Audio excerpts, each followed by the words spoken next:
Saka, episode 3, Tapak Lama yang Terkuak. Disclaimer, maaf jika dalam cerita ini terdapat kesamaan nama, tokoh, tempat, atau kejadian dengan dunia nyata. Semua itu tidak disengaja. Cerita ini murni fiksi semata untuk keperluan hiburan.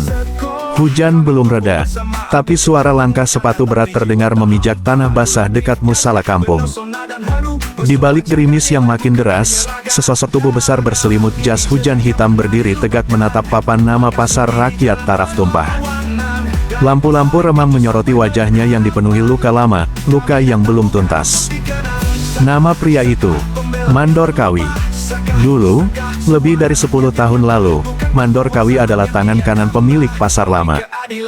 Ia ditakuti karena kejam, disegani karena uang, dan akhirnya diusir karena satu insiden. Pasar lama terbakar, dan ia dituduh jadi dalangnya. Tapi ia menghilang sebelum dihukum adat. Dan kini, dia kembali. Di pagi yang basah, Saka duduk di pos ronda bersama Dul Latif dan 2 orang teman lama. Ipul Galing, si penggila adrenalin dan pencinta ketapel, serta Tolek, anak penjual karpet yang sering dijadikan mata-mata di pasar. "Kau yakin itu Mandor Kawi?" tanya Ipul sambil membersihkan senapan angin rakitannya. "Aku yakin.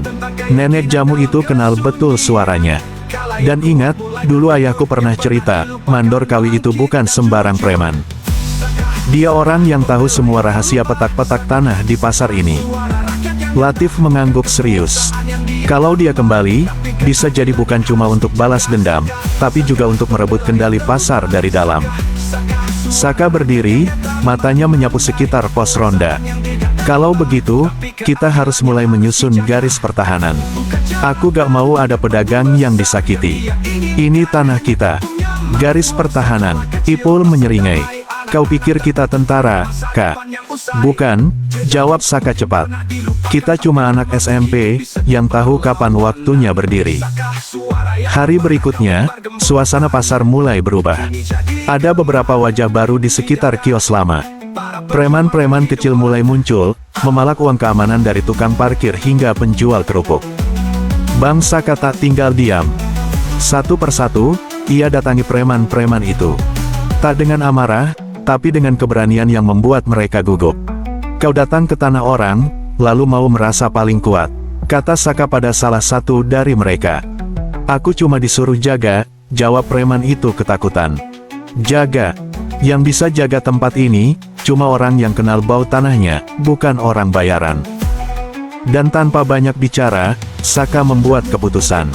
Ia dan teman-temannya mulai berjaga tiap malam di pasar. Mereka masih muda, tapi kampung tahu.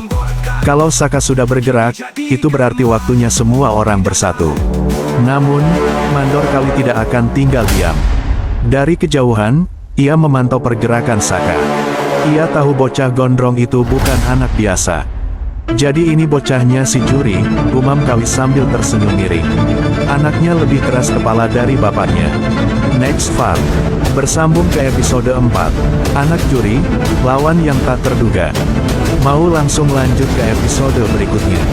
Klik, komen tulis, lanjut, dan tekan like dan follow channel ini. Terima kasih. Sampai jumpa.